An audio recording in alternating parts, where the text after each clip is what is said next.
Life hack para sa mga tamad. Alam mo ba, hindi mo kailangan ng mamahaling gamit o matinding effort para maging wise sa buhay. Basta tamad ka, may paraan.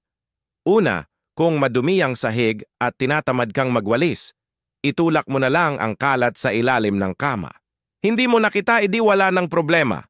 Minsan, hindi effort ang solusyon, kundi diskarte. Pangalawa, kapag ubos na ang plato at wala ka ng gana maghugas, kunin mo na lang ang takip ng ice cream tub. Pwedeng-pwedeng yan pagkanan ng ulam. May bonus pa, amoy vanilla ang kanin mo. Tapos kung late ka na sa lakad at wala ng oras maligo, simpleng life hack lang. Alcohol sa kilikili, pabango sa katawan, tapos smile. Basta wag kang papawisan agad, baka bumalik ang katotohanan. At kung sabay-sabay na ang labada, damit, medyas, jacket, basahan, pati sapatos, isa lang mo na lahat sa washing machine.